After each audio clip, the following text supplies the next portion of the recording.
High students, I am CS Santosh Raskar. Welcome to my YouTube channel. आज आपण 11th अकाउंटचा जो फर्स्ट चॅप्टर आहे introduction to book keeping and accountancy त्या चॅप्टरला सुरुवात करणार आहोत. आजच्या लेक्चरमध्ये आपण बुक किपिंग म्हणजे काय हा पार्ट कव्हर करणार आहोत.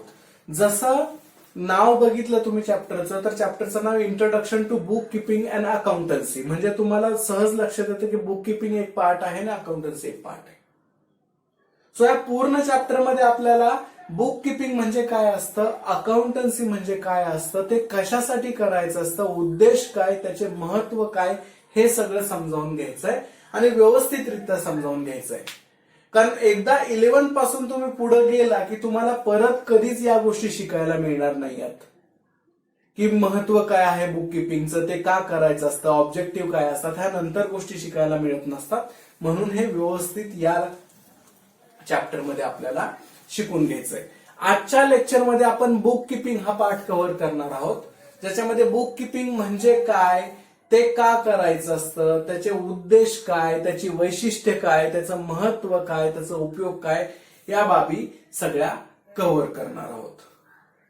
ऍक्च्युली बुक किपिंग म्हणजे काय, अगदी साध्या भाषेत समजावून घ्यायचं झालं तर आपण जे खर्च करतो त्या खर्चाचा हिशोब ठेवणं म्हणजे बुक किपिंग.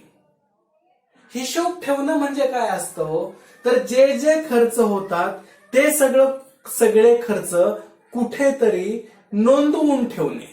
फक्त होतं काय, हे जे अकाउंटन्सी आहे, बुक किपिंग आहे किंवा अकाउंट आहे, हे बिझनेसशी रिलेटेड असतं. ही गोष्ट तुम्हाला सगळ्यात महत्वाची आहे आणि ती लक्षात ठेवायची. बुक किपिंग केलं जातं किंवा अकाउंटन्सी केले जाते, हे जे सगळ्या टर्म्स आहेत ह्या आपल्या घरगुती खर्चांसाठी वगैरे कधीच वापरल्या जात नाही. की घरात मी कशाचं तरी बुक किपिंग करतोय, घरातल्या खर्चाचे अकाउंट मेंटेन करतोय, असं कधी होत नसतं. बुक किपिंग असू द्या, अकाउंटन्सी असू द्या, हे सगळं कुठं असतं, या बिझनेसमध्ये वापरल्या जाणाऱ्या टर्म्स आहेत. बिझनेसमध्ये याचा वापर होत असतो. पर्सनल ट्रान्झॅक्शनचं कधीही कुठेही बुक किपिंग किंवा अकाउंट्स मेंटेन करावे लागत नसतात. सो तुम्ही हे जे आता 11वी मध्ये शिकणार आहात, introduction to book keeping and accountancy, या चॅप्टर मध्ये जे काही शिकणार आहात ते सगळं आपल्या बिझनेसला ऍप्लिकेबल होणार आहे. जे अकाउंट्स मेंटेन करायचे, जे रेकॉर्ड मेंटेन करायचंय, ते बिझनेस ट्रान्झॅक्शनचं करायचंय, पर्सनल एक्सपेन्सेसचं बिलकुल नाही. आलं लक्षात? सो आपण पाहत होतो बुक किपिंग म्हणजे काय. बुक किपिंग म्हणजे हिशोब लिहिणे, हिशोब नोंदवून ठेवणे. हे प्रत्येक जण करत असतं. फक्त आपण जे दररोजच्या व्यवहारात करतो, जे घरी करतो, ते फक्त ते तोंडी किंवा डोक्यामध्ये ठेवलेलं असतं. फार क्वचित लोक असतात जे वहीमध्ये हिशोब घरचे लिहून ठेवतात.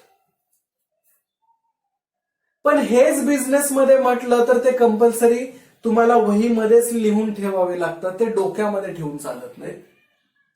त्याला बुक किपिंग म्हटलं जातं. उदाहरणार्थ बघा, घरातून प्रत्येकाला, तुमच्यापैकी प्रत्येकाला खर्चासाठी शाळेत जाता, कॉलेजमध्ये जाता, त्यावेळेला प्रत्येकाला खर्चासाठी काही ना काही पैसे पॉकेट मनी म्हणून मिळत असतात.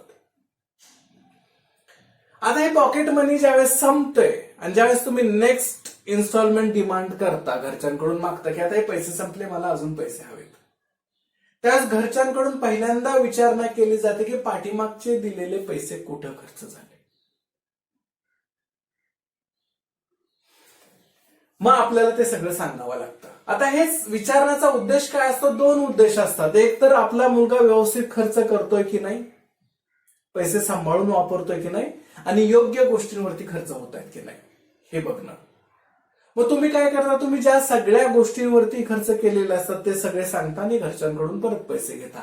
सो तुम्ही काय करताय, तुम्ही पण हिशोबच ठेवताय, पण तो फक्त डोक्यामध्ये ठेवताय. हे सहज शक्य होतं कारण तुम्ही दिवसातून एखाद्या 2 गोष्टींवरती खर्च करता फार तर फार. कधी पेन्सिल विकत घेतली, कधी एखादं नोटबुक विकत घेतली, कधी पेन विकत घेतला, कधी काही खाण्यावरती खर्च केला. हे दिवसभरातून एखादी गोष्ट होत असते. पण बिझनेसमध्ये मात्र अशा गोष्टी अगणित होत असतात जिथं आपल्याला पैसे द्यावे पण लागतात आणि पैसे मिळत पण असतात. मी कोणतंही एखादं शॉप सुरू केलं तर तिथं माझ्याकडे कमीत कमी 100-200 लोक दिवसभरात काहीतरी येऊन विकत घेऊन जात असतात आणि मला कुणाकडे तरी जाऊन काहीतरी विकत आणावं लागतं, कधी भाडं द्यावं लागतं दुकानाचं, कधी लाईट बिल भरावं लागतं, कधी दुकानात जे लोक कामाला ठेवलेले आहेत त्यांचा पगार करावा लागतो, कधी अजून कोणत्याही काही दुसऱ्या गोष्टी कराव्या लागतात. आता हे जे घटनांचं प्रमाण आहे, हे ज्या गोष्टी मी करतोय त्या अनेक आहेत. हे सगळं डोक्यामध्ये ठेवणं शक्य आहे का? बिलकुल सुद्धा नाही. हे डोक्यामध्ये ठेवणं शक्य नाहीये. म्हणून आपल्याला ते एका वहीमध्ये नोंदवून ठेवायचं असतं आणि त्याला एक्झॅक्टली बुक किपिंग करणं असं म्हटलं जातं. बिझनेसमध्ये जे काही व्यवहार होतात, व्यवहार म्हणजे जे काही देवाणघेवाण होते, तुम्ही काही वस्तू विकत घेता, काही वस्तू विकता, भाडं देता, पगार देता, ह्या सगळ्या व्यवहारांना अकाउंटिंग टर्म्समध्ये ट्रान्झॅक्शन असं म्हटलं जातं. सो बिझनेसमध्ये जे काही व्यवहार होतात किंवा ट्रान्झॅक्शन्स होतात ते ट्रान्झॅक्शन्स व्यवस्थितरित्या एखाद्या वहीमध्ये नोंदवून ठेवणे म्हणजे बुक किपिंग करणे. आपण पुस्तकात काय मिनिंग दिलेलं आहे, डेफिनेशन दिलेली आहे ते तर पाहणारच आहोत, पण आपण अगोदर एक जनरली डिस्कशन करतोय की बुक किपिंग म्हणजे काय असतं. सो बिझनेसमध्ये जे काही वेगवेगळ्या पद्धतीचे व्यवहार होत असतात ते लिहून ठेवणं म्हणजे बुक किपिंग. आता तुमच्या पुढे प्रश्न पडेल की ते लिहूनच का ठेवायचं असतं? बऱ्याचशा गोष्टी असतात, त्याचे बरेचसे फायदे होत असतात. समजा मी वर्षभर बिझनेस करत गेलो, वस्तू विकत गेलो, घेत गेलो, विकत गेलो, घेत गेलो आणि मी काहीच लिहिलं नाही, मला वर्षाच्या शेवटी कसं कळणार माझ्या बिझनेसमध्ये मला प्रॉफिट झालाय की लॉस झालाय? माझ्या बिझनेसमध्ये प्रॉफिट झालाय किंवा लॉस झालाय हे समजण्यासाठी मी किती किमतीचे सेल केले, किती विक्री केली मी आणि किती वस्तू खरेदी केल्या याची अमाऊंट कुठेतरी लिहिलेली असली पाहिजे ना. जर ह्या गोष्टी मी माझ्याकडे लिहूनच ठेवल्या नसतील तर मला कळणारच नाही. सो तुमच्या बिझनेसमध्ये प्रॉफिट झाला की लॉस झाला हे समजण्यासाठी तुम्हाला बुक किपिंग करायचं असतं. मी 4 लोकांकडून वस्तू उधार घेतो, 4 लोकांना वस्तू उधार देतो. आता किती लोकांना वस्तू उधार दिलेल्या आहेत आणि किती लोकांना मी पैसे देणं आहे आणि किती लोक मला देणं आहे हे कसं समजणार जर मी लिहूनच काही हिशोब ठेवला नाही तर? माझ्याकडे किती मालमत्ता आहे, माझे किती लोकांना देणी आहेत हे कसं समजू शकतं? या ज्या सगळ्या गोष्टी आहेत, व्यवसायामध्ये किती नफा झालाय की तोटा झालाय, मी कुणाला किती देणं आहे, कुणी लोक मला किती देणं आहे, पाठीमागच्या वर्षीपेक्षा माझी या वर्षी प्रगती चांगली आहे का, बिझनेस चांगला चालतोय का, कमी प्रगती झालेली आहे, माझ्या मित्राचाच माझ्यासारखा बिझनेस आहे दुसऱ्या ठिकाणी, मग त्याचा बिझनेस चांगला की माझा बिझनेस चांगला, या सगळ्या गोष्टी करण्यासाठी, या सगळ्या तुलना करण्यासाठी तुम्हाला काय आवश्यक आहे? तुम्हाला आवश्यक आहे लिहिलेली इन्फॉर्मेशन की एवढी माझी खरेदी आहे, एवढी माझी विक्री आहे, एवढा माझा नफा आहे, एवढा माझा या वर्षीचा टर्नओव्हर आहे. हे कुठेतरी रेकॉर्ड केलं गेलं असेल तरच तुम्हाला ही सगळी इन्फॉर्मेशन मिळू शकते की मला प्रॉफिट झाला, मला लॉस झाला, मी एवढ्याला एका माणसाला एवढे पैसे देणं लागतो, 4 लोक मला एवढे देणं लागतात, माझ्या बिझनेसची एवढी प्रोग्रेस झालेली. हे सगळी इन्फॉर्मेशन मला जर मी माझे दररोजचे होणारे ट्रान्झॅक्शन लिहून ठेवले तरच मिळणार आहे. जर एकही ट्रान्झॅक्शन मी लिहून ठेवू शकलो नाही तर मला याच्यातली कोणतीच इन्फॉर्मेशन उपलब्ध होणार नाही आणि मला माझ्या बिझनेसची प्रगती झाली, फायदा झाला, तोटा झाला, काय झाला हे काहीही समजत नसतं. त्याच्यासाठी बिझनेसच्या ट्रान्झॅक्शनचं आपण रेकॉर्डिंग करत असतो. आलं लक्षात?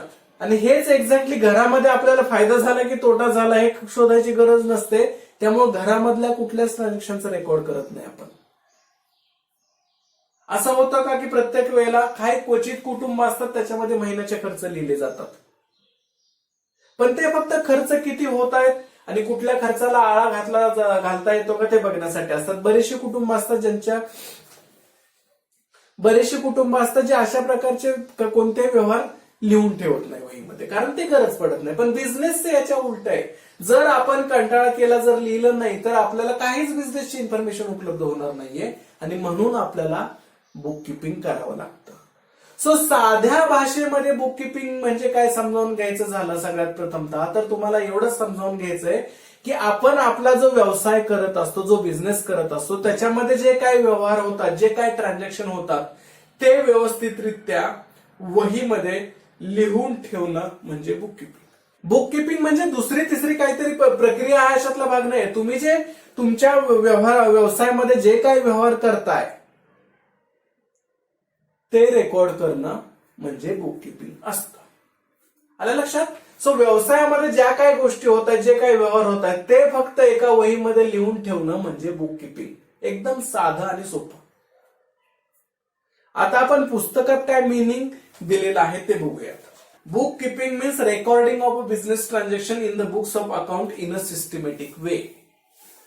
Recording of a business transaction म्हणजे तुमच्या बिझनेसमध्ये जे व्यवहार होत आहेत ते लिहून ठेवणे, त्याला recording of a business transaction असं म्हणतात. Recording of a business transaction in the books of account.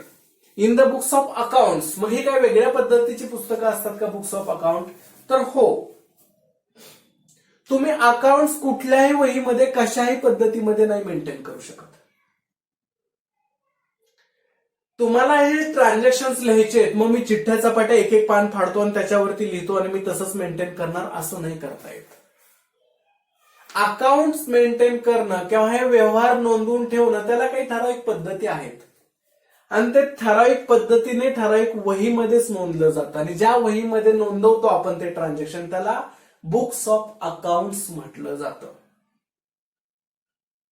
All together वेगळं काही नसतं, पण जे काही तुम्ही व्यवहार नोंदवताय त्या वह्यामध्ये, मग एका ठिकाणी तुम्ही किती परचेसेस झाले तर परचेसचे व्यवहार वेगळ्या ठिकाणी नोंदवताय. विक्री सेल्स त्याचे व्यवहार वेगळ्या ठिकाणी नोंदवताय. अशा 4-5 बुक्स जर तुम्ही मेंटेन केल्या असतील तर त्या सगळ्यांना मिळून बुक्स ऑफ अकाउंट्स म्हटलं जातं. So bookkeeping means recording of a business transaction in the books of account in a systematic way. Systematic पद्धतीने तुम्हाला ते रेकॉर्ड करायचंय. तुम्हाला कशीही रेकॉर्ड करण्याची फ्रीडम नाहीये. तुम्ही म्हणाल माझा बिझनेस आहे, मी हव्या त्या पद्धतीने रेकॉर्ड करणार नाही. काही नियम आणि बंधने सरकारने ठरवून दिलेली आहेत आणि त्या पद्धतीनेच तुम्हाला ते करावं लागतं. म्हणून त्याला इन अ सिस्टमॅटिक वे म्हटलेलं आहे. उदाहरणार्थ बघा, प्रत्येक माणसाला चालण्याची कुठं जाण्याची फ्रीडम आहे, बरोबर आहे. कुणी हवं ते त्याला वाटेल त्या ठिकाणी तो जाऊ शकतो. पण ज्यावेळेस तुम्ही रस्त्याने जात असता त्यास वाहतुकीचे नियम तुम्हाला पाळावे लागतात. चालताना वाहतुकीचा नियम काय आहे की तुम्ही चालत जावा किंवा गाडीने जावा, तुम्हाला नेहमी रस्त्याच्या डाव्या बाजूने चालत जायचं. सो मला घटनेने अधिकार दिलेला आहे, मी कुठेही फिरू शकतो. याचा अर्थ मी कशा पद्धतीने चालणार, वाकडं तिकडं चालणार असं नाही. तुम्हाला रस्त्याच्या डाव्या बाजूनेच चालावं लागतं. हा जसा चालण्याच्या बाबतीत नियम आहे तसंच अकाउंटच्या बाबतीत आहे. तुम्हाला तुमचा बिझनेस आहे, तुम्ही तो तुमच्या पद्धतीने करताय, पण ज्यावेळेस तुम्ही त्याचे व्यवहार रेकॉर्ड करताय, व्यवहार नोंदवताय, त्यावेळेस ते ठरलेल्या योग्य पद्धतीनेच नोंदवणं बंधनकारक आहे. तुम्हाला हव्या त्या पद्धतीत, हव्या त्या पद्धतीने, हव्या त्या मार्गाने ते रेकॉर्ड करता येत नाही. So book keeping means recording of a business transactions in the books of account in a systematic way. Book keeping म्हणजे काय, तर बिझनेसमध्ये जे व्यवहार होत आहेत, व्यवसायामध्ये जे व्यवहार होत आहेत ते अकाउंटच्या बुक्स मध्ये रेकॉर्ड करून ठेवणे, लिहून ठेवणे एका पद्धतशीर मार्गाने किंवा योग्य पद्धतीने, त्याला बुक किपिंग असं म्हटलं जातं. सो बुक किपिंग म्हणजे काय समजावून घेताना लक्षात घ्यायचंय, परत परत एकाच महत्वाच्या मुद्द्यावर लक्ष केंद्रित होत आहे, ते म्हणजे झालेले व्यवहार नोंदवणे म्हणजे बुक किपिंग. दुसरं काहीच करायचं नाहीये. मी पेन विकत घेतले, माझं स्टेशनरीचं दुकान आहे, मी कुठून तरी 100 पेन विकत घेतले, 1000 रुपये दिले, तर मी आज 100 पेन विकत घेतले 1000 रुपयाला. हे नोंदवून ठेवायचं फक्त वहीमध्ये की या तारखेला मी एवढे एवढे पेन एवढ्या रुपयाला विकत घेतले, या तारखेला मी एवढे पेन एवढ्या रुपयांना विकले. हे जे खरेदीचं, विक्रीचं किंवा जे काही तुमच्या व्यवसायामध्ये व्यवहार होतो ते सगळा व्यवस्थितरित्या नोंदवून ठेवणं म्हणजे book keeping. All monetary transactions are recorded date-wise for accurate business result. Book keeping करत असताना फक्त मॉनेटरी ट्रान्झॅक्शन्स रेकॉर्ड करायचे असतात. आता मॉनेटरी ट्रान्झॅक्शन्स म्हणजे काय, पैशाच्या मदतीने जे व्यवहार होतात, ज्या व्यवहारांचं मूल्य पैशामध्ये व्यक्त केलं जातं त्याला मॉनेटरी ट्रान्झॅक्शन्स म्हणतात. जे व्यवहार पैशाच्या मदतीने होतात, ज्याच्यामध्ये पैसा इन्व्हॉल्व असतो, अशा सर्व व्यवहारांना मॉनिटरी ट्रान्झॅक्शन असं म्हणतात. आणि बुक किपिंग मध्ये फक्त आणि फक्त मॉनिटरी ट्रान्झॅक्शनच रेकॉर्ड केले जातात, नॉन मॉनिटरी ट्रान्झॅक्शन रेकॉर्ड होत नाहीत. एका उदाहरणाच्या सहाय्याने आपण हे समजावून घेऊया. माझी मोबाईल शॉपी आहे आणि मी 100 मोबाईल खरेदी केले 1 लाख रुपयाला. झालंय काय, मी 1 लाख रुपयाला 100 मोबाईल खरेदी केले, म्हणजे मी पैसे दिले आणि मोबाईल आणले. होतंय काय, पैशाच्या मदतीने हा व्यवहार होतोय, पैसे दिलेत आणि मग मला मोबाईल मिळालेत. या व्यवहाराला म्हणणार तुम्ही मॉनिटरी ट्रान्झॅक्शन, कारण पैसे त्याच्यामध्ये. सो अशा पद्धतीने पैशाच्या मदतीने जे व्यवहार होतात तेवढेच फक्त बुक किपिंग मध्ये रेकॉर्ड केले जातात. आता नॉन मॉनिटरी ट्रान्झॅक्शन किंवा ज्याच्यामध्ये पैसा नाही असे कसे ट्रान्झॅक्शन असतात ते पाहूया. माझं दुकान आहे, माझी मोबाईल शॉपी आहे, त्याच्यामध्ये मी एसी लावलेला आहे आणि एसी अचानक बंद पडला. एसी बंद पडला, माझा जवळचा मित्र आहे जो एसी रिपेअर करतो, मी त्याला बोलवलं, त्यांनी छानपैकी रिपेअरिंग केलं. मी त्याला म्हटलं काही पैसे देऊ का मित्रा तुला, तर तो म्हटला रे तुझ्याकडून मी कसे पैसे घेणार. सो बघा, माझ्या दुकानातला मी एसी रिपेअर करून घेतला पण पैसेच नाहीत दिले त्याला, माझ्या मित्रांनी पैसेच नाही घेतले. सो इथं पण काहीतरी घटना झाली, व्यवहार झाला, पण त्याच्यात पैसेच नाही दिले गेले. माझ्या मैत्री पोटी, माझ्यावर असणाऱ्या प्रेमापोटी माझ्या मित्रांनी तो मला एसी फुकट रिपेअर करून दिला. सो आता इथं जे व्यवहार झालेला आहे तो बुक किपिंग मध्ये रेकॉर्ड केला जाणार नाही, कारण पैशाची इन्व्हॉल्वमेंटच नाहीये. पैशाची देवाणघेवाण झाले का एसी रिपेअरिंग मध्ये? नाही. मित्राला एसी रिपेअर करून दिला, माझी मैत्री होती म्हणून त्याने फुकट एसी रिपेअर करून दिला, पैसे दिले का मी त्याला? नाही. तो अशा पद्धतीचे व्यवहार बुक किपिंग मध्ये कधीच रेकॉर्ड होत नाहीत. बिझनेसचे व्यवहार, सगळे बिझनेस मधले व्यवहार तुम्हाला रेकॉर्ड करायचे असतात बुक किपिंग मध्ये, परंतु जे व्यवहार पैशाच्या मदतीने होतात तेवढेच व्यवहार तुम्हाला रेकॉर्ड करायचे असतात. जे व्यवहार पैशाशिवाय होतात, पैशाची गरज लागत नाही, ते व्यवहार बुक किपिंग मध्ये रेकॉर्डच केले जात नाहीत. सो बुक किपिंग म्हणजे recording of a business transaction in the books of account in a systematic manner, but we can record only monetary transactions. आपण फक्त पैशाने होणारे व्यवहारच रेकॉर्ड करतो, इतर व्यवहार रेकॉर्ड करत नाही. Book keeping is an art और science of systematic recording. Book keeping काय आहे? Is an art. आर्ट आहे, ती एक कला आहे. जसं गाणं म्हणणं एक कला आहे, चित्र काढणं एक कला आहे, काहीतरी इन्स्ट्रुमेंट वाजवणं ही एक कला आहे, तसं तुमच्या बिझनेसमध्ये जे व्यवहार तुम्ही होत आहेत ते एका बुक्स ऑफ अकाउंट्स मध्ये, अकाउंटच्या वहीमध्ये नोंदवणं ही सुद्धा एक कला आहे.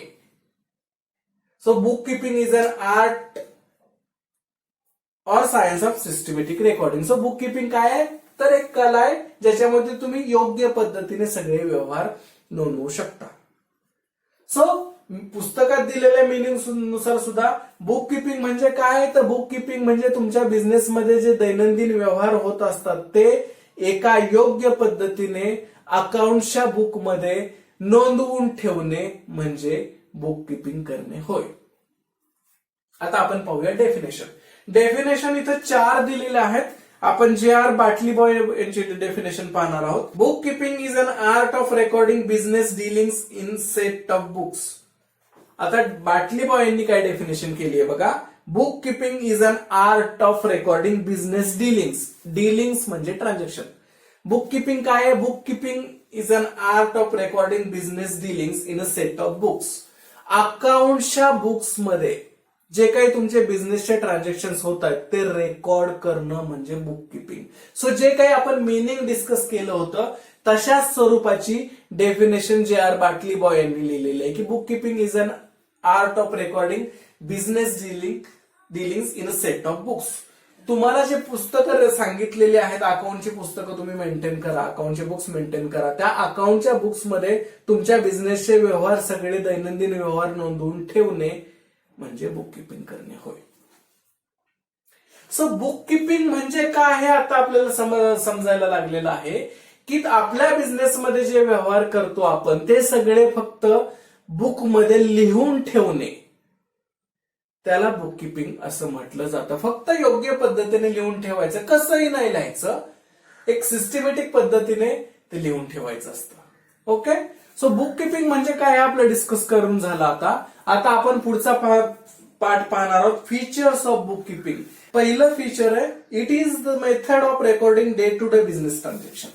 बुक किपिंग काय आहे? एक मेथड आहे. It is a method of recording day to day business transaction. तुमच्या बिझनेसमध्ये दररोज जे व्यवहार घडत आहेत, दररोज जे व्यवहार तुम्ही करत आहात, ते एका वहीमध्ये एका पद्धतीने नोंदवून ठेवणे, त्याला बुक किपिंग म्हटलं जातं. इट इज अ मेथड म्हणजे ती एक पद्धत आहे. बुक किपिंग म्हणजे काय?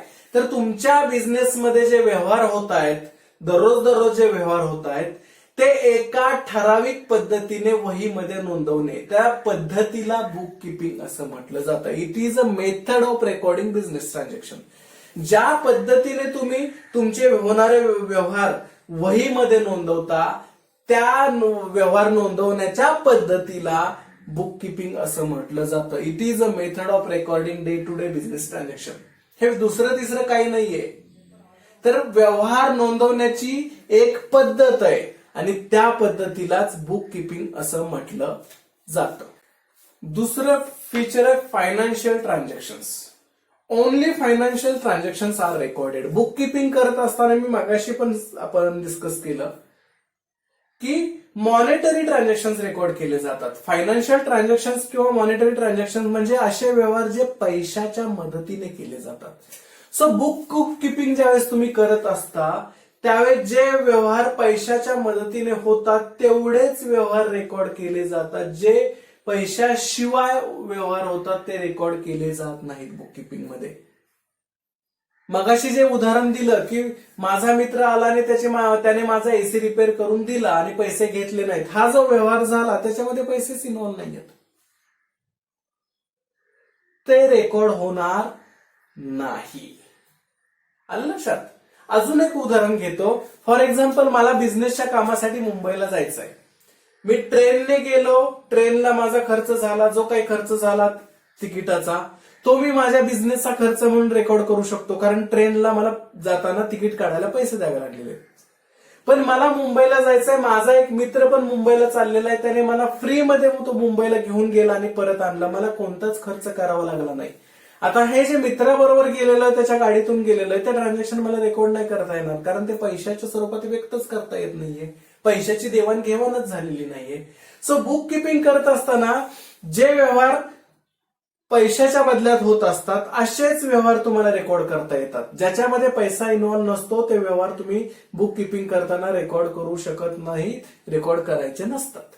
पुढचं फीचर आहे फॉर स्पेसिफिक पिरियड. हे जे आपण बुक किपिंग मध्ये ट्रान्झॅक्शन रेकॉर्ड करत असतो, हे ठराविक काळासाठी रेकॉर्ड करायचे असतात. मग तुम्ही म्हणाल ठराविक काळासाठी म्हणजे काय? तर ठराविक वेळ रेकॉर्ड करायचे आणि परत नाही रेकॉर्ड करायचे, तसं नाही. पिरियड ठरवून दिलेला असतो, त्या पिरियड पुरते एका बुकमध्ये रेकॉर्ड करायचे. तो पिरियड संपला की ते नेक्स्ट बुकमध्ये. तुमचा बिझनेस जोपर्यंत चाललेला असतो तोपर्यंत सगळे ट्रान्झॅक्शन रेकॉर्ड करायचे असतात. कधीही रेकॉर्डिंगला सुट्टी घ्यायची नसते की चला आज रविवार आहे, आज काय ट्रान्झॅक्शन झालं, आज रविवार तर सुट्टी, आज रेकॉर्ड करायचं नाही कोणते ट्रान्झॅक्शन, असं बिलकुल चालत नाही. सगळे ट्रान्झॅक्शन तुम्हाला रेकॉर्ड करायचे असतात. मग फॉर स्पेसिफिक पिरियड असं का म्हटलंय? तर एकच अकाउंटचं बुक आहे आणि तुम्ही बिझनेस सुरू केल्यापासून 10 वर्ष झालं एकाच वहीमध्ये रेकॉर्ड करताय, तर तसं नाही. प्रत्येक ठराविक पिरियडसाठी वेगवेगळे बुक्स घ्यायचे. जनरली हा पिरियड असतो 12 मंथचा, एका वर्षाचा. तुम्ही बिझनेस सुरू केला, पहिल्या वर्षी एका वहीमध्ये रेकॉर्ड करणार. ज्या तारखेला तुमचं ते वर्ष संपतंय तिथं ती वही बंद करून ठेवणार. दुसऱ्या दिवशीपासून नवी वही तयार करणार आणि परत नवीन सुरुवात करणार. तुमचं रेकॉर्डिंग थांबवायचं नाहीये, पण जे सेट ऑफ बुक्स तुम्ही वापरताय ते चेंज करायचे. ते बुक्स हे ठराविक कालावधीसाठी वापरले जातात. एका वर्षासाठी ते बुक्स, वर्ष बदललं की बुक्स बदलायचं, म्हणून त्याला म्हटलं जातं for a specific period. All records are prepared for a specific period which are useful for future references. हे सगळं रेकॉर्ड जे करायचं असतं ते स्पेसिफिक पिरियड साठी करायचं असतं. ऑल टाइम कंटिन्युअसली एका वहीमध्ये आपल्याला रेकॉर्ड करता येत नाही. नेक्स्ट फीचर आहे based on rules and regulation. हे book keeping recording of a transaction जे तुम्हाला करायचं आहे, हे based on certain rules and regulations असतं. काही नियम घालून दिलेले असतात सरकारने, गव्हर्नमेंटने, ते पाळून तुम्हाला ते रेकॉर्डिंग करायचं असतं. माझा बिझनेस आहे, मी हवे त्या पद्धतीने करीन, मग 1 तारखेला ट्रान्झॅक्शन झालंय मी 30 तारखेला नोंदवीन, 30 तारखेला झालंय ते मी पुढच्या वर्षी नोंदवीन, असं नाही. तुम्हाला रेकॉर्डिंग करायचंय, बिझनेस तुमचा स्वतःचा आहे, मान्य आहे, पण ते रेकॉर्डिंग जे ट्रान्झॅक्शन जे बुक किपिंग तुम्ही करताय हे ठरलेल्या नियमाप्रमाणेच झालं पाहिजे. काही नियम आहेत, काही अटी आहेत, त्या नियम आणि अटी पाळूनच तुम्हाला बुक किपिंग करायचं असतं. म्हणून ते म्हटलेलं आहे it is based on certain rules and regulations. Records of transaction are based on rules and regulations. हे जे तुम्ही रेकॉर्डिंग करता, हे जे तुम्हाला झालेला प्रत्येक व्यवहार वहीमध्ये नोंदवायचा आहे, तो कशाही कोणत्याही पद्धतीत तुम्हाला वाटेल तसा नोंदवायचा नाही. कसा नोंदवायचा, कसं लिहायचं, याच्यासाठी काही पद्धती ठरवण्यात आलेल्या आहेत आणि त्या पद्धतीचा वापर करून त्या ठरलेल्या पद्धतीप्रमाणेच तुम्हाला ट्रान्झॅक्शन रेकॉर्ड करायचंय. तुमची स्वतःची पद्धत शोधून तिथं ते लिहायचं नाहीये. अगोदर ज्या पद्धती ठरवण्यात आलेल्या आहेत त्या पद्धतीचाच वापर करून तुम्हाला ते ट्रान्झॅक्शन रेकॉर्ड करायचं आहे. शेवटचं फीचर आहे it is an art of recording business transaction scientifically. बघा, आर्ट हा पण शब्द आलेला आहे, सायन्स हा पण शब्द आलेला आहे. Book keeping is an art of recording business transaction scientifically. Book keeping काय आहे? व्यवहार वहीमध्ये नोंदवणं ही एक कला आहे. ती एक कला आहे. जशा बाकीच्या कला असतात, डान्स करणं एक कला असू शकते, गाणं म्हणणं कला असू शकते, चित्र काढणं कला असू शकते, तसं बुक किपिंग करणं ही सुद्धा कला आहे. It is an art of recording business transaction scientifically. Scientifically म्हणजे अगदी काय सायन्स इथं आणायचंय बुक किपिंग करताना असा अर्थ त्याचा होत नाही. सायंटिफिकली म्हणजे योग्य पद्धतीने, कसंही तुम्हाला वाटेल त्या पद्धतीने नाही, योग्य पद्धतीने बुक किपिंग करणे, त्याला सायंटिफिकली हा शब्द वापरलेला आहे. सायंटिफिकली म्हणजे अगदी काहीतरी फिजिक्सचा किंवा केमिस्ट्रीचा काहीतरी लॉ आणायचा आणि त्याच्याप्रमाणे बुक किपिंग करायचंय असं नाही. तर बुक किपिंग तुम्हाला करायचंय, ती एक कला आहे, पण ते योग्य पद्धतीने ठरलेल्या पद्धतींचा अवलंब करून करायचंय, म्हणून त्याला सायंटिफिकली म्हटलेलं आहे. समजा आता एक उदाहरण घ्यायचं झालं, मी चित्रकार आहे, मला चित्र काढायचं आहे, तर मला वाटेल तसं वाटेल त्या पद्धतीत मी ते काढू शकतो. मला कोणतीही बंधनं नाहीयेत, कारण ती कला आहे. तसंच बुक किपिंग ही जरी एक कला असली तरी वाटेल त्या पद्धतीत तुम्हाला ते नाही मेंटेन करायचं. तुम्हाला जे काही रूल्स दिलेले आहेत, रेग्युलेशन्स दिलेले, जे काही पद्धती सांगितलेल्या आहेत त्या पद्धतीनेच तुम्हाला ते मेंटेन करायचंय. म्हणून असं म्हटलंय book keeping is an art of recording transaction scientifically. योग्य त्या मेंटेन करणं म्हणजे सायंटिफिकली करणं. सो हे आपण पाहिले फीचर्स ऑफ बुक किपिंग. आता आपण पाहूया objective of book keeping. Objective म्हणजे काय? उद्देश. बुक किपिंग म्हणजे काय, त्याची वैशिष्ट्य काय हे पाहिलं, पण बुक किपिंग का करायचं असतं, त्याचे उद्देश काय असतं, ते एवढं सगळं लिहायचं, वर्षानुवर्ष लिहित राहायचं, मग त्याचा उद्देश काय, त्याचा उपयोग काय होणार आहे, मला एक्झॅक्टली कशासाठी करायचं, ते आपण ह्या ऑब्जेक्टिव्हच्या माध्यमातून समजावून घेणार आहोत की बुक किपिंग करायचं कशासाठी, काय उद्देश असतो बुक किपिंग करण्यापाठीमाग, ते आता आपण समजावून घेऊया.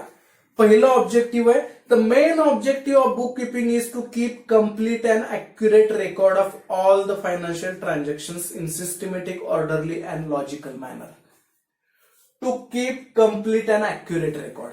बुक किपिंग करण्याचा उद्देश काय असतो? सगळ्यात पहिला उद्देश, तुमच्या बिझनेसमध्ये जे काय ट्रान्झॅक्शन्स होत आहेत, दररोज ज्या काय गोष्टी घडत आहेत, जे काय व्यवहार होत आहेत, त्याचं complete and accurate record maintain करणं. ते रेकॉर्ड तयार करून ठेवणं, कम्प्लीट आणि अॅक्युरेट, नुसतं रेकॉर्ड नाही तर ते अचूक, सगळंच्या सगळं आणि अॅक्युरेट रेकॉर्ड मेंटेन करणं, हा पहिला उद्देश असतो.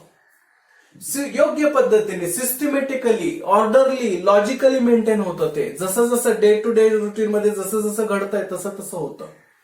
आता बघा, एक साधं उदाहरण घेऊया.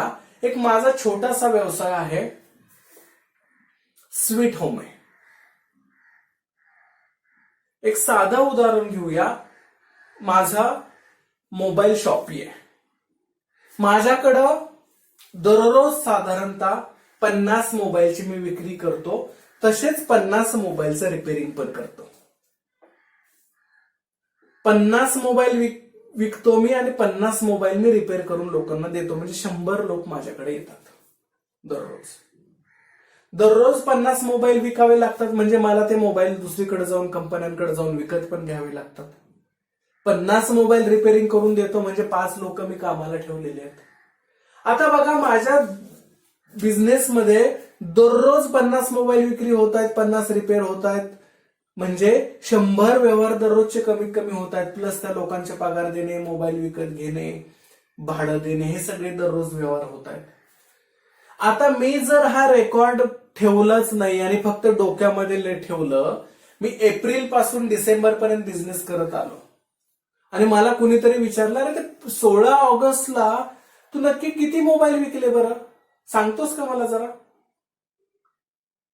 आता 16 ऑगस्ट या तारखेला मी मोबाईल किती विकले हे सांगायचं कसं? डोक्यात एवढी इन्फॉर्मेशन थोडी स्टोअर होणार आहे. सो तुमच्या बिझनेसमध्ये जे काय व्यवहार होत आहेत त्याचं रेकॉर्ड करून ठेवण्यासाठी बुक किपिंग करायचं असतं. बुक किपिंग केल्यामुळे जे काय व्यवहार तुमच्याकडे झालेले आहेत त्याचं कम्प्लीट अँड अॅक्युरेट सगळंच सगळं आणि अचूक नोंद तुम्ही तुमच्या वहीमध्ये करत असता. त्यामुळे जर असं बुक किपिंग केलं आणि तुम्हाला सांगितलं की अरे या तारखेला किती तुमची विक्री झाली, तर तुम्ही पटकन वहीमध्ये जाता, ती तारीख उघडता आणि किती विक्री झाली ते सांगू शकता. पण जर बुक किपिंग नाही केलं तर तुमच्या लक्षातच येत नाही की त्या तारखेला विक्री किती झाली. सो पहिला उद्देश काय आहे की तुमच्या बिझनेसमध्ये जे काही ट्रान्झॅक्शन होत आहेत त्याचं रेकॉर्ड तयार करणं, कम्प्लीट आणि अॅक्युरेट, हा पहिला बुक किपिंगचा उद्देश आहे. जर बुक किपिंग नाही केलं तर आपण अर्ध्या गोष्टी बिझनेस मधल्या विसरून जाणार आहोत. दुसरा उद्देश आहे बुक किपिंगचा, all the business transaction are to be recorded date wise and account wise. तुमच्या बिझनेसमध्ये जे काही व्यवहार होत आहेत ते डेट वाईज आणि अकाउंट वाईज, तारखेप्रमाणे आणि ज्या ज्या माणसाशी व्यवहार झालेले आहेत त्या माणसाच्या याच्याप्रमाणे ते सगळे व्यवहार रेकॉर्ड केले जातात. बघा, तारखेप्रमाणे नाही रेकॉर्ड केले तर कोणत्या तारखेला किती मोबाईल घेतले आणि किती मोबाईल विकले आणि किती मोबाईल मी रिपेअर करून दिले हे माझ्या लक्षात येणार आहे का? बिलकुल नाही.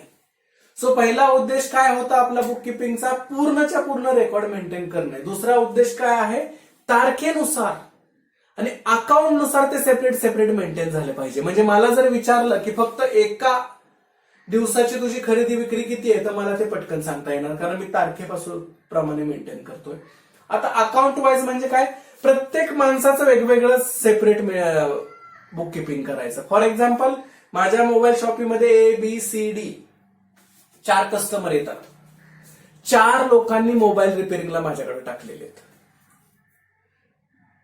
अज्युम करा की 4 लोकांनी मोबाईल रिपेअर करायला माझ्याकडे टाकलेले आहेत. जर मी चुकून एकाचे मोबाईल चार्जेस दुसऱ्याला लावले, दुसऱ्याचे तिसऱ्याला लावले, असं झालं तर समोरच्या व्यक्तीच्या मनात माझ्या बिझनेस बद्दल शंका निर्माण होऊ शकतात. डेफिनेटली होऊ शकतात. समजा एचा एकदम छोटासा काम होतं काहीतरी आणि बीचं मोठं काम होतं. सो बीचा मोबाईल रिपेअर केला आणि त्याचा खर्च मी एला सांगितल्यावर तुम्ही एवढे एवढे पैसे द्या, तो म्हणेल मी एवढं काम सांगितलंच नव्हतं तुम्हाला. आलं लक्षात? सो जर तुम्ही एचे पैसे बीला सांगितलं, काही कन्फ्युजन क्रिएट झालं तर ते तुमच्या बिझनेससाठी चांगलं नसतं. ज्यावेळेस तुम्ही बुक किपिंग करता त्यावेळेस प्रत्येक माणसाचं सेपरेट अकाउंट मेंटेन केल्यामुळे हे कन्फ्युजन होण्याचे चान्सेसच येत नाहीत. किंवा दुसरं अजून उदाहरण घेऊया. एक स्टेशनरीचं दुकान आहे, माझ्याकडे 4 विद्यार्थी येत आहेत आणि ते उधारीवरती वस्तू घेऊन जात आहेत आणि ते म्हणतात तुम्हाला मी महिन्याच्या शेवटी आम्ही पैसे देऊ. आता जर मी फक्त डोक्यामध्येच ठेवत असेल की एने किती वस्तू उधार नेल्या, बेने किती नेल्या, सीने किती नेल्या आणि डीने किती नेल्या, हे जर मी डोक्यामध्ये ठेवणार असो तर महिन्याच्या शेवटी जाऊन कन्फ्युजन होणार आहे ना. एचे पैसे बी कडून घेणार, बीचे पैसे सी कडून घेणार, होऊ शकतं, कारण ट्रान्झॅक्शन खूप जास्त प्रमाणात आहेत. सो बुक किपिंग केल्यामुळे काय होतं तर व्यक्तीप्रमाणे तुम्हाला अकाउंट मेंटेन करता येतात आणि तारखेनुसार अकाउंट मेंटेन करता येतात. त्याचा बिझनेसला फार मोठ्या प्रमाणात फायदा होतो. पुढचं ऑब्जेक्टिव्ह आहे book keeping serves as a permanent record of the monetary transaction of an enterprise business. Permanent record आपल्याला बुक किपिंग मुळे क्रिएट करता येतं. काय होतं, बिझनेस मधले जे व्यवहार तुम्ही रेकॉर्ड करताय ते सेट ऑफ बुक्स मध्ये रेकॉर्ड केलेले असतात, बुक्स ऑफ अकाउंट्स मध्ये रेकॉर्ड केलेले असतात. वर्ष संपलं की ते बुक्स बाजूला केलं जातं, नवीन तिथं आणलं जातं. पण बाजूला केलं जातं याचं ते कचऱ्यात फेकून दिलं जातं अशातला भाग नाही, व्यवस्थित तुम्ही सांभाळून ठेवता. सो तुम्हाला कधीही पुढे गेल्यानंतर पाठीमागचा एखादी इन्फॉर्मेशन हवी असेल की 5 वर्षापूर्वी मी या महिन्यामध्ये नक्की किती सेल केला होता, कुणाकडून वस्तू घेतल्या होत्या, किती किमतीला घेतल्या होत्या, ही जर तुम्हाला इन्फॉर्मेशन पाहिजे असेल तर तुम्ही त्या वर्षाचं बुक्स ऑफ अकाउंट उघडून पाहिलं की तुम्हाला ती सगळी इन्फॉर्मेशन मिळते. म्हणजे बुक किपिंग ज्यावेळेस आपण करतो त्यावेळेस काय होतंय, we are creating permanent record. Book keeping मध्ये परमनंट रेकॉर्ड क्रिएट होऊ शकतं जे लाईफ टाईम आपण कधी युज करू शकतो सांभाळून ठेवलं तर. हेच डोक्यामध्ये इन्फॉर्मेशन सांभाळून ठेवायचा प्रयत्न केला तर परमनंट रेकॉर्ड नाही क्रिएट होत. तुम्ही 2 महिने, 3 महिने, 6 महिने लक्षात ठेवाल, त्याच्यापेक्षा जास्त तुम्हाला लक्षात ठेवता येणार नाही, कारण ट्रान्झॅक्शन खूप जास्त प्रमाणात असतात. सो अशा पद्धतीने बुक किपिंग केल्यामुळे तुम्हाला परमनंट रेकॉर्ड क्रिएट करता येतं. It can be produced as an evidence whenever and wherever required. Permanent record पण क्रिएट करता येतं आणि तुम्हाला ते एव्हिडन्स म्हणून पण प्रोड्यूस करता येतं. समजा तुम्ही एखाद्या कंपनी बरोबर बिझनेस केलेला आहात, त्यांच्याकडून काही वस्तू विकत घेतल्या, त्यांना पैसे दिले, पण समोरच्या कंपनीने असं परत म्हटलं की तुम्ही पैसेच दिले नाहीत. आता भांडण झालं, तुम्ही कोर्टात गेला, ते कोर्टात गेले, ते म्हणतायत पैसे दिले नाहीत, तुम्ही म्हणताय पैसे दिले. प्रूफ काय?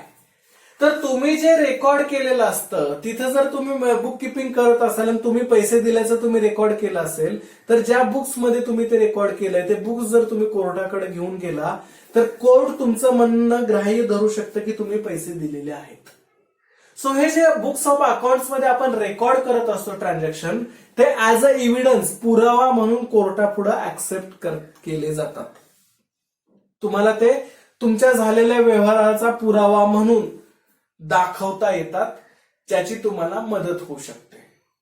सो बुक किपिंग केल्यामुळे परमनंट रेकॉर्ड तर होतच होत आहे, पण जर एखाद्या वेळेला तुम्हाला ऍज अ एव्हिडन्स म्हणून ते वापरावे लागले कधीही कुठेही, तर आपल्याला ते पुरावा म्हणून वापरता येतात. हे बुक्स ऑफ अकाउंट्स पुरावा म्हणून ग्राह्य धरले जातात. आलं लक्षात? कारण आपण ते नोंदवून ठेवलेलं असतं. नेक्स्ट ऑब्जेक्टिव्ह आहे to know the profit or loss of the business during the financial year. Financial year म्हणजे आर्थिक वर्ष. एखाद्या वर्षामध्ये आपल्या व्यवसायाला नफा झाला का तोटा झाला हे कळण्यासाठी बुक किपिंग महत्वाचं असतं. उद्देश काय असतो आपल्या व्यवसायाला? बुक किपिंग करण्याचा उद्देश काय आहे तर व्यवसायाला नफा झाला की तोटा झाला हे शोधणं. जर मी माझ्या बुक्समध्ये किती रुपयाच्या वस्तू खरेदी केल्या हे रेकॉर्ड करत असेल, म्हणजे माझ्याकडून पैसे किती खर्च झाले हे रेकॉर्ड करत असेल, मी किती रुपयाच्या वस्तू विकल्या ते मी रेकॉर्ड करत असेल, तर माझे वस्तूंवरती किती रुपये खर्च झालेले तर मला किती मिळालेले आहेत हे दोन्ही अमाऊंट माझ्या समोर असतात. त्यामुळे मला लगेच समजतं मला प्रॉफिट झालाय की लॉस झालाय. पण हे मी रेकॉर्डच करत नाहीये. वस्तू विकत घेतोय कंपनीकडून, लोकांना विकून टाकतोय, पैसे येत आहेत, परत विकत घेतोय, परत विकतोय, मी वाटेल तसे पैसे खर्च करतोय, याचा हिशोब कुठेही लिहून ठेवत नाहीये. वर्ष संपलं, आता मला पाहिजे की प्रॉफिट झालं की लॉस झालं, कसं शोधणार? तुम्ही एकाही रुपयाचा हिशोब ठेवलेला नाहीये. तुम्ही कसं शोधणार की मी किती पैशाच्या वस्तू विकत घेतल्या, त्या विकत घेतलेल्या वस्तू मी किती रुपयाला विकल्या हे लिहूनच ठेवलेलं नाहीये. तुम्हाला बिझनेसमध्ये प्रॉफिट झाला की लॉस झालाय कळणारच नाही. सो बिझनेसचा प्रॉफिट आहे, आपला बिझनेस प्रॉफिटमध्ये चाललाय की लॉस मध्ये चाललाय हे शोधण्यासाठी बुक किपिंग आपल्याला करणं गरजेचं असतं. कारण बुक किपिंग केल्यामुळे आपल्या बिझनेसला प्रॉफिट होतोय की लॉस होतोय हे आपल्याला शोधता येत असतं. नेक्स्ट ऑब्जेक्टिव्ह आहे to know the total assets and liabilities. Assets म्हणजे बिझनेसची असणारी मालमत्ता, तुमची प्रॉपर्टी, तुमच्या बिझनेसची, आणि लायबिलिटीज म्हणजे बिझनेसची देणी. सो बिझनेसची किती प्रॉपर्टी आहे आणि बिझनेसला किती कुणाला पैसे द्यायचे आहेत हे समजण्यासाठी आपल्याला बुक किपिंग करावं लागतं. बुक किपिंग केल्यामुळे माझी मालमत्ता नक्की किती आहे आणि माझे लोकांना द्यायचे किती पैसे बाकी आहेत हे आपल्याला समजू शकतं. समजा माझी मोठी कंपनी आहे, मी 50 शहरामध्ये वेगवेगळ्या प्रॉपर्टीज घेतलेल्या आहेत, विकत घेतलेल्या आहेत कंपनीच्या नावाने, पण ते कुठेही रेकॉर्ड केलेलं नाहीये, त्याचं डॉक्युमेंट माझ्याकडे नाही. आता मला कसं समजणार की माझ्या प्रॉपर्टीज किती आहेत, माझी मालमत्ता किती आहे? समजू शकतं का? नाही, कारण मी रेकॉर्डच केलं नाहीये. मी 100 लोकांकडून पैसे उसने घेतोय आणि मध्ये मध्ये त्यांचे देतोय, पण एक्झॅक्टली कुणाला किती देणं राहिलं हे कळतंय का? नाही, कारण काही रेकॉर्डिंगच नाहीये बिलकुल सुद्धा. सो तुमच्या बिझनेसची मालमत्ता किती आहे किंवा तुम्हाला किती लोकांना देणं आहे हे शोधण्यासाठी तुम्हाला बुक किपिंग करावं लागतं. बुक किपिंग केल्याने सगळे व्यवहार आपण नोंदवत असतो, त्याच्यामुळे जो काही व्यवहार झालाय, प्रॉपर्टी घेतली, काय झालंय, तो आपण रेकॉर्ड केला की साहजिकच आपल्याला समजतं आपल्या एवढ्या प्रॉपर्टी. पैसे घेतले असतील, वस्तू उधार घेतले असतील, त्याचे पैसे दिले असतील तर आपल्याला समजतं एवढ्याच्या वस्तू उधार घेतल्या होत्या, त्याच्यातून एवढे पैसे गेलेले, तर ते एवढं देणे बाकी आहे. हे बिझनेस ट्रान्झॅक्शन रेकॉर्ड केल्यामुळे होतं. सो तुमच्या बिझनेसची प्रॉपर्टी किती आहे, असेट्स किती आहेत आणि लायबिलिटी किती आहेत हे शोधण्यासाठी, हे माहिती होण्यासाठी आपल्याला बुक किपिंग करणं गरजेचं असतं. पुढचा ऑब्जेक्टिव्ह आहे to know what the businessman owes to others and what others owe to him. Owe म्हणजे देणं. बुक किपिंग कशासाठी करायचं? आपण नक्की वस्तू उधार घेतल्याबद्दल किती लोकांना किती पैसे देणं आहे. ओज टू अदर्स म्हणजे आपण कुणाला किती देणं आहे आणि ऑदर ओज टू अस म्हणजे आपल्याला कोण किती पैसे देणं आहे हे बिझनेस ट्रान्झॅक्शन रेकॉर्ड केल्यामुळे आपल्याला समजू शकतं. बघा, माझं स्टेशनरीचं शॉप आहे. मी मोठ्या कंपनीकडे जाऊन मोठ्या प्रमाणात पेन विकत घेतो, पेन्सिल्स विकत घेतो, नोटबुक विकत घेतो, टेक्स्टबुक विकत घेतो, सगळं आणतो आणि स्टुडंट्सला सेल करतो, क्रेडिटवरती सेल करतो. आता बघा, कंपनीकडून उधार आणल्यामुळे कंपनीला मला पैसे देणं आहे आणि विद्यार्थ्यांना मी उधार विकल्यामुळे त्यांच्याकडून मला पैसे येणं आहे. जर मी हे दोन्ही ट्रान्झॅक्शन, विकत घेण्याचे आणि विकत देण्याचे, रेकॉर्डच केले नाहीत, कुठं नोंदवूनच नाही ठेवले, तर मी कंपनीला किती पैसे देणं आहेत आणि कोणता कोणता विद्यार्थी मला किती पैसे देणं आहे हे कळणार कसं? सो मी बाकीच्या लोकांना किती देणं आहे आणि बाकीचे लोक मला किती देणं आहे हे समजण्यासाठी बुक किपिंग करावं लागतं. टू नो व्हॉट बिझनेसमन ओज टू ऑदर. व्हॉट बिझनेसमन ओज टू ऑदर म्हणजे बिझनेसमन दुसऱ्याला किती देणं आहे आणि व्हॉट ऑदर पर्सन्स ओज टू बिझनेसमॅन, बाकीचे लोक बिझनेसला किती देणं आहेत हे समजण्यासाठी, आपण दुसऱ्याला किती देणं आहे आणि दुसरे आपल्याला किती देणं आहेत हे समजण्यासाठी आपल्याला बुक किपिंग करायचं असतं. बुक किपिंग नाही केलं तर कोण कोणाला किती देणं आहे कधीच समजू शकणार नाही. आणि एखाद्याने समजा पैसे नाही दिले आणि न देताच दिले म्हटले तरी आपण ते नाही दिलं असं प्रूव्ह करू शकणार नाही, कारण आपण रेकॉर्डच केलेलं नाही काही. सो बुक किपिंग केल्यामुळे काय फायदा होतो आपल्याला, तर आपण कुणाला किती देणं आहे आणि दुसरं आपल्याला किती देणं आहे आपल्याला समजतं. आणि शेवटचा ऑब्जेक्टिव्ह आहे to know the business progress. बिझनेसने किती प्रोग्रेस केलेली आहे हे समजण्यासाठी आपल्याला बुक किपिंगचीच गरज लागते. बुक किपिंग आपण करत असू तरच आपल्याला बिझनेसची प्रोग्रेस समजते. आपलाच बिझनेस आहे, आपण 10 वर्षापासून सुरू केलेला आहे. मग पहिल्या वर्षी किती प्रॉफिट झालं, दुसऱ्या किती झालं, तिसऱ्या किती झालं, 8व्या किती झालं, 9व्या किती झालं, 10व्या किती झालं आणि प्रॉफिट वाढत वाढत चाललंय की कमी कमी होत चाललंय हे कधी समजेल? जर आपल्याकडे त्या सगळ्या वर्षाचं रेकॉर्ड असेल तरच समजेल. आपण कुठल्या वर्षाचं रेकॉर्डच केलेलं नाहीये, आपल्याला बिझनेसचा प्रॉफिटच माहित नाहीये, तर आपण कसं समजू शकतो की माझा बिझनेसची ग्रोथ होतीये का होत नाहीये, माझा बिझनेस प्रगती करतोय की माझ्या बिझनेसची अधोगती चाललेली आहे हे कळणार कसं? सो तुमच्या बिझनेसची प्रगती चाललेली आहे की अधोगती होतीये हे समजण्यासाठी आपल्याला बुक किपिंग करावं लागतं. Businessman comes to know the current year's progress over previous year. Current year म्हणजे जे चालू असलेलं वर्ष आणि प्रिव्हियस इयर म्हणजे अगोदरची वर्ष, पाठीमागची वर्ष. करंट इयर म्हणजे चालू असलेलं वर्ष आणि प्रिव्हियस इयर्स म्हणजे अगोदरची वर्ष.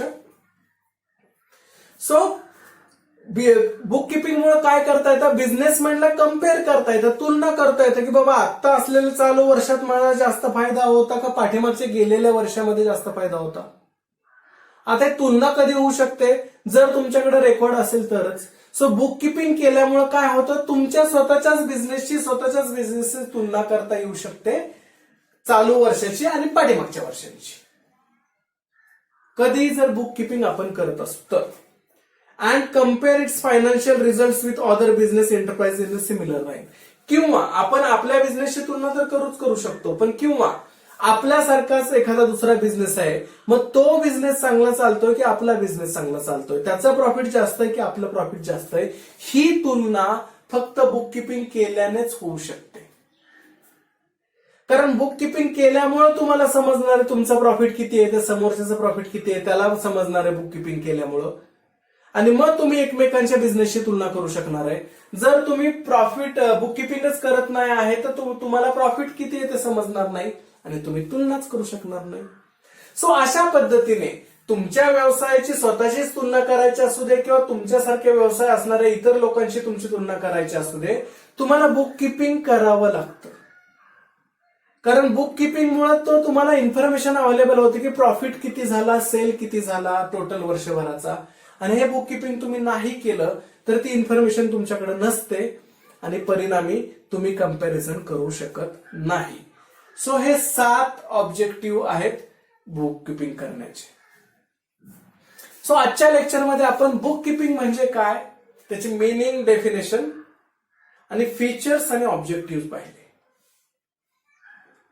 होपफुली तुम्हाला बुक किपिंग म्हणजे काय समजलं असेल, तुमचे डाऊट्स रिझॉल्व्ह झाले असतील. जर माझा व्हिडिओ तुम्हाला आवडला तर लाईक करा, तुमच्या फ्रेंड्स सोबत शेअर करा, कमेंट्स करा आणि सबस्क्राईब करायला विसरू नका. Thank you so much.